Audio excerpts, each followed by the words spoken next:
Is this bitch recording? Are we live, baby? Is we live or like come on now, we for real. Mind you, I do got kids. Mm. Is it the wine? It might be the wine. Hey y'all, welcome back to another episode of Baby Mama Anonymous. I'm your host, the bold, the beautiful, the bodacious, big ruby bad bitch. Bald head bitch with the boosie fade coming straight out of Birmingham, Alabama. Okay? Right now we're growing her out. So she's a big, fro, bodacious bad bitch coming straight out of Birmingham, Alabama. Today, we're diving into something real, okay? Something a lot of us have probably dealt with either personally or through watching others go through it. We're talking relationships, okay? We're talking cheating, leaving, and mental health. Today's topic is choosing yourself and choosing peace over payback.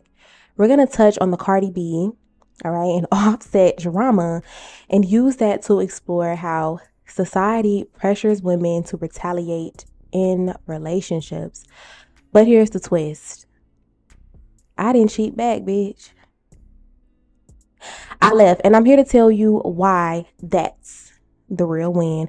All right, so grab your blunt, grab your coffee, grab your wine, whatever makes you comfortable, and let's get into it. All right, y'all, so let's start by talking about Cardi B.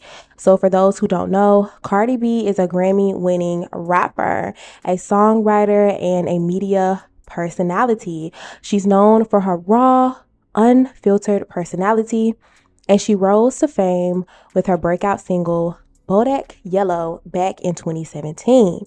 Now, Cardi's relationship with Offset, a member from the rap group Migos, started roughly around that time. So they got married secretly back in September of 2017, but their relationship hasn't exactly been smooth sailing. Now, Offset's infidelity has been a big part of their public story, and over the years, there's been a lot of drama, cheating, scandals, breakup, and makeups.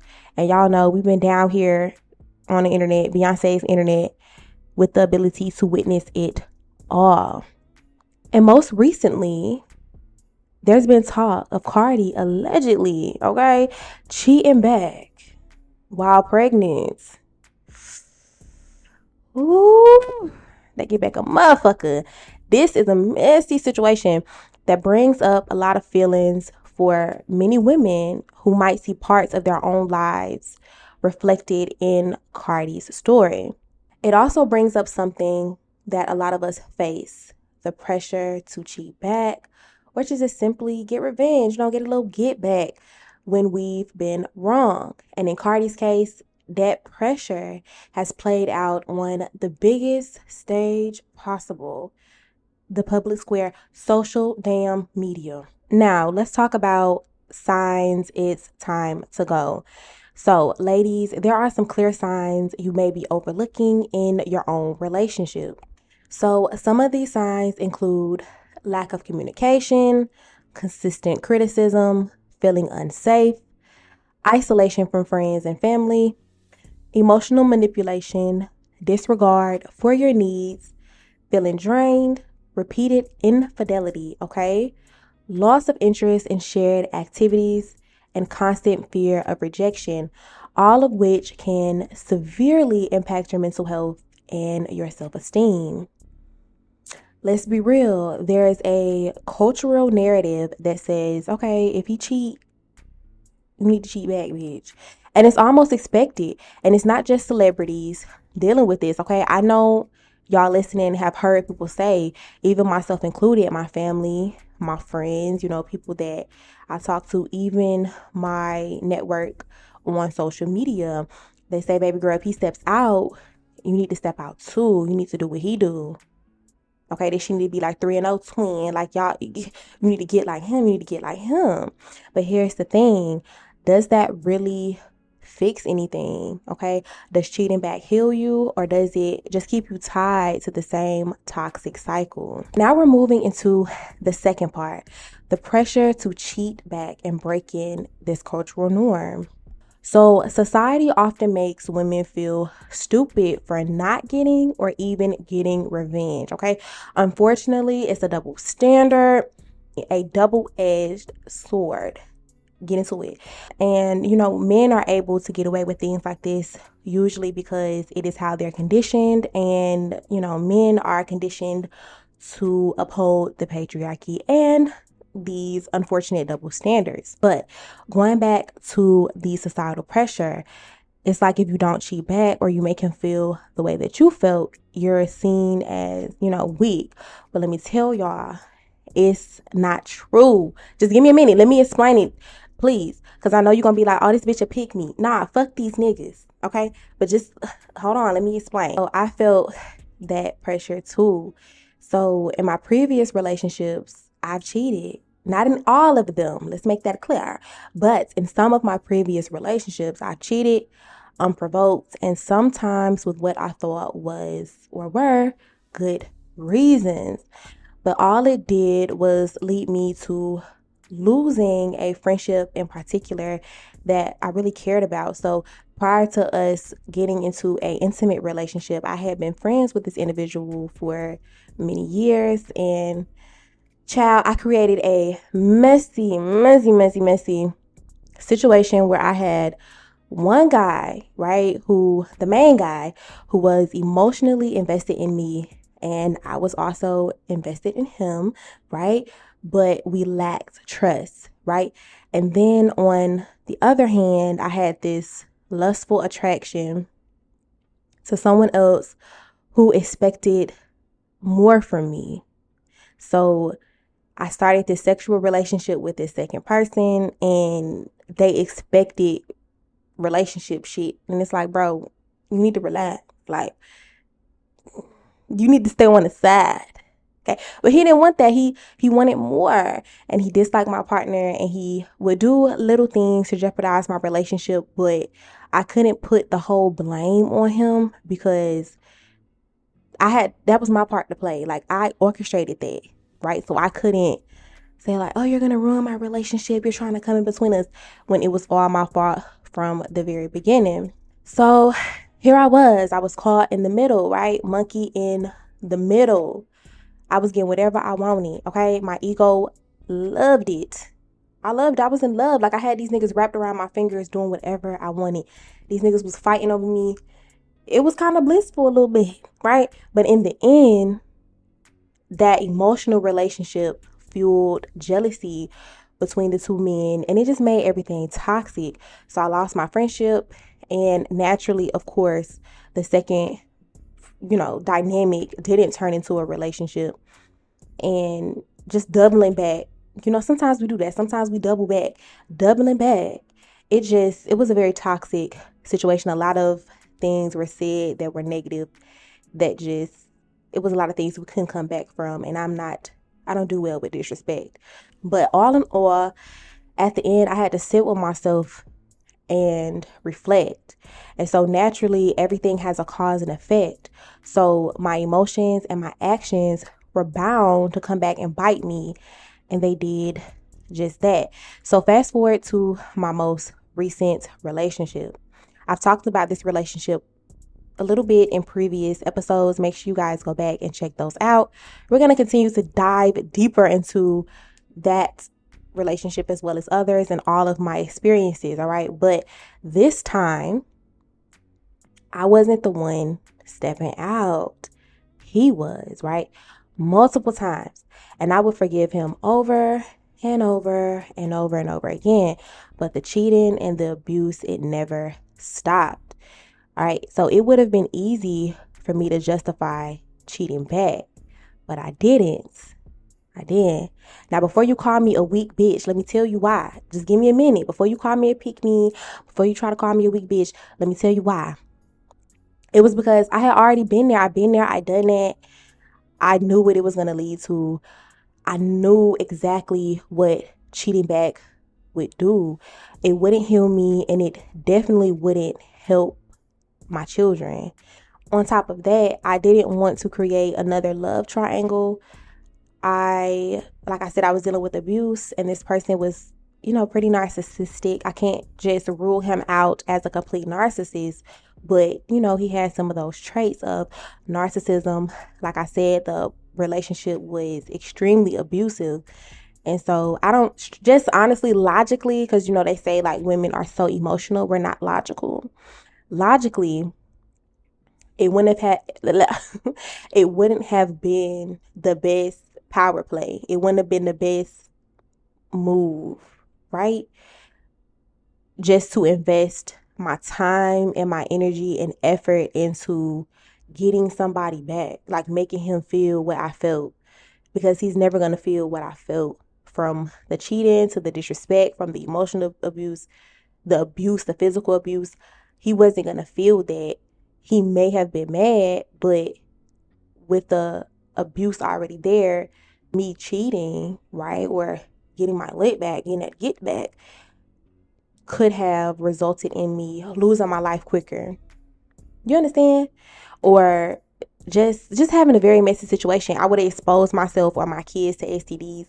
And it's really not that deep. Like, it wasn't that deep for me. And like I said, having gone through the emotional roller coaster of my past relationships, I realized that stepping into that toxic cycle again, it just wouldn't make me feel better. Like, I was already done with the relationship, and having children while trying to escape the abuse was already hard enough.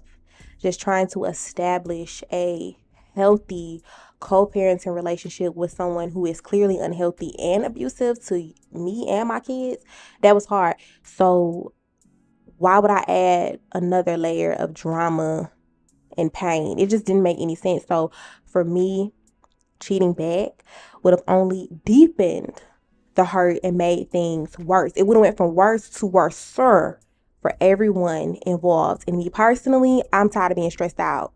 I mean, to wrap that up, choosing to not cheat wasn't just about being a bigger person. It wasn't, I had to take my ego out of it.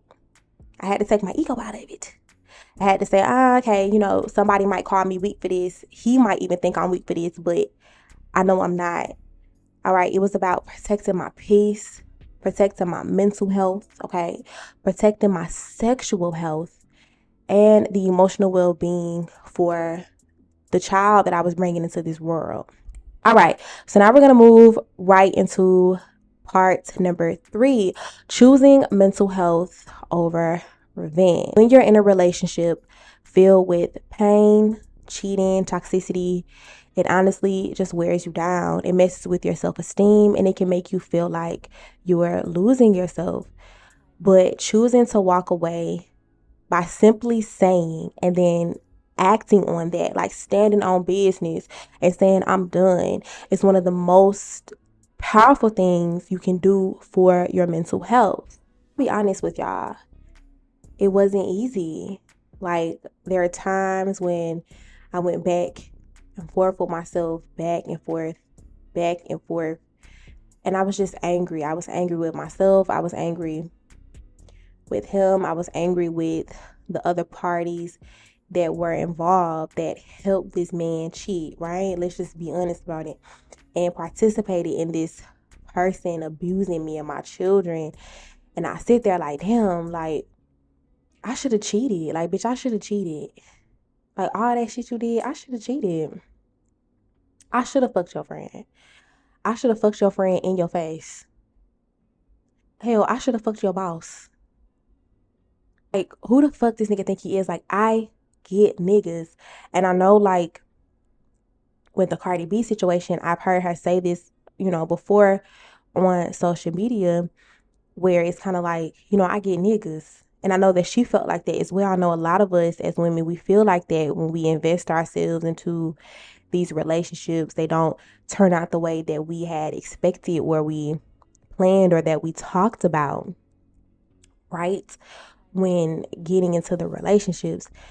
And it's like, I think this nigga forgot who the fuck I am. Like, he forgot who I am. Like, you forgot why you got with me, nigga. On some shit like that. So I had a lot of those thoughts, and you know, it's natural to have those type of thoughts when you've been hurt, you've been betrayed, and you just want to hit back and make him feel it. So, and of course, that's your ego kicking in, and it makes you feel like you have something to prove. But after saying all of that, after feeling all of that, I had to remind myself of who I am. Like, I had to look at myself and like, no. Do you know who you are, Zy'Amber? Right? Like, yeah, you get niggas. Yeah, you get money. Yeah, you that bitch. Yeah, you a bad bitch. Like, all that. You feel me? Like, the pussy good. This pussy that good, I swear it's not up for debate. Like, we don't need to have that type of conversation because, bitch, clearly we know the pussy is good, right? But I'm so much more than what's between my legs. I have self-respect. I have self-love. I have integrity. And I'm going to just be honest, like, no amount of revenge or cheating was worth compromising all of that for the nigga to still do it. It's like he already did it, so I was going to do it back, and then what? You feel what I'm saying? Like, it just didn't make sense, all right? It wasn't about showing him that I can play the same game and really to prove to him, like, I can play this game better than you because you're really sloppy as fuck and you don't know what you're doing. Let's just start there. But it was about showing myself that I've grown, right? It was about continuing to be disciplined. It was about loving myself and really reevaluating my worth. And prior to that relationship, I thought I knew, right? I was completely sure on it.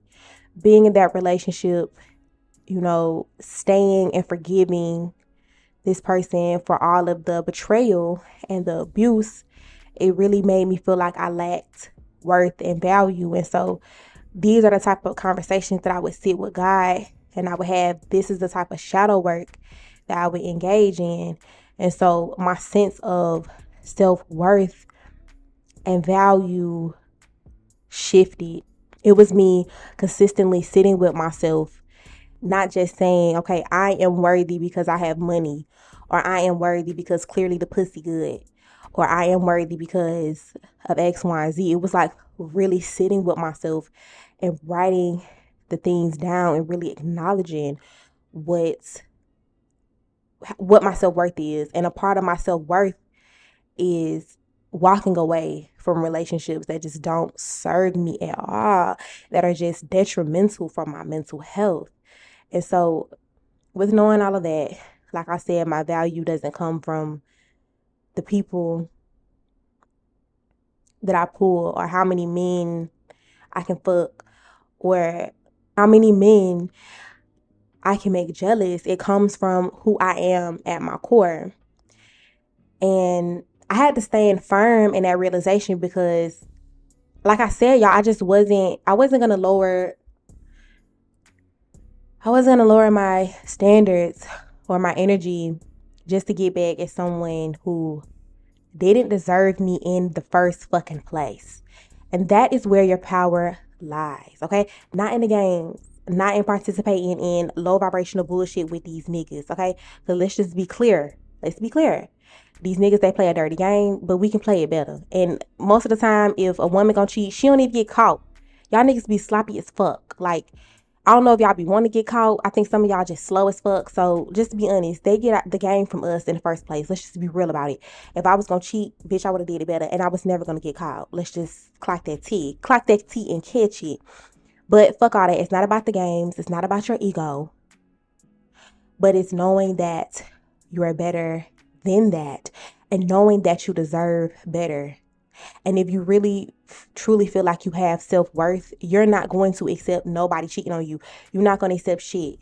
Okay? If you're not going to allow your boss to cuss you out, you're not going to let this nigga cuss you out. Okay? If you're not going to let these people who you work for cheat you out no money, you're not going to let no nigga cheat on you. You're going to walk the fuck away. Like, you'll quit that job, you'll quit this goddamn relationship. That's what it's about. You understand? Because it don't make sense to sit with no nigga. You still humiliated, right? All of us see you being a clown. We all see you putting on the white makeup with the little blue eyeshadow and a red lip. We see you with the red nose. We've all been there. Some of us took our L's in private, okay? It just doesn't make sense. And I'm here to say that I just want women to be more logical about their approach and like not move so much off of your ego and just having to prove a point. All right, so moving right along. When I left that relationship, I decided to focus on me, on my healing, and just rediscovering who I am and creating a life of peace. And the most important part of that was tapping back into my purpose. So that was something I was focused on prior to the start of that relationship. So if you guys don't know, back in 2019, that's when I started my spiritual journey. That is when I started to tap into my spiritual witchy bitchy side, honey. I was into the tarot cards. You guys know I was doing the tarot readings down to the Facebook. Y'all remember the vibes. So we were down here having us a good time, reading people fortune or whatever. And outside of that, I was really doing some deep spiritual work and just really reevaluating what I wanted to do with my life. But I will also say that being in that relationship really, it helped me to better set boundaries. Because like I said, I thought I knew what my worth was. And then this relationship kind of challenged that. And I had to sit back and reevaluate some things and come back to the drawing board and say, okay, maybe I don't really know what my value is. Maybe I don't really know what my worth is. Or maybe I do know, but let me add some more shit to that. Let me add something new, right? Along with my boundaries. It's just that relationship, being in that relationship and being tested, having a nigga play with you like that. It's like, bitch, this bitch, I'm gonna kill this nigga. It was like, oh no, I'm not gonna keep dealing with this. And it just really helped me really affirm my boundaries and really stand and say, no, bitch, I'm standing on business. I'm standing on 10. I said what I said. I meant what I said. And it is what it is. Do y'all got y'all wine? Because I'm wine drunk. Drunk in love. We be our nights. Love. All right, so now we're going into segments part 4, empowerment and moving forward. To all of the women, to all of the guys, to all of the people who are listening out there, I want to leave you with this, okay? Don't let society pressure you into thinking that you have to stay in a toxic relationship, that you need to pray and hold this nigga hand and like take him to counseling shit. You need to leave, or you need to cheat back to feel validated. Okay. At the end of the day, your peace, your mental health, and your personal growth are what matter the most. It's not easy to break free from that cycle, but trust me, it's worth it. And also something else that's worth it is taking a step back from the things that you see on social media, the societal pressures, the double standards, the dating advice, the 50-50 podcast, these niggas with podcast mics and shit. Sometimes you just got to take a step back and ask yourself and think to yourself and write down yourself, how do I feel in this season of my life? What are the things that I deserve? Okay. Let me also say this. Whatever you decide to do, make sure that you are comfortable with that decision, because at the end of the night, you're the only one that has to lay in that bed. You, my darling, you have to live with your choices. So let them be ones that make you feel proud. Okay. And if getting that get back make you feel proud, bitch, lay in that bed, lay in the wet bed, lay in the wet spot. It might make you smile, but not the ones that keep you stuck in the place of regrets. Now, if you're going through something similar whether it's an abusive relationship, dealing with betrayal, or just feeling lost in your emotions, I want to make sure that you have access to resources that can help. You don't have to go through this alone. All right. So I have a few places that you can turn to for support. Make sure that you check the description box of this video, as well as the description box on Spotify, Apple Podcasts, wherever you are, to find all of the resources. All right. You deserve better. You deserve peace. You deserve to choose yourself every single time. But it has to start with you believing that. And if you know your worth and you truly know that you deserve more, you got to leave that nigga alone. Amen. That's it for today's episode of Baby Mama Anonymous. Ooh. Yes, I hope you guys loved the video. I hope this resonated with some of you and gave you the encouragement that you needed. If you liked this episode, make sure to subscribe. Leave a 5-star review for the 5-star chick. Share it with another woman who might need to hear this today. And as always, I'll see you in the next one. Okay, bye.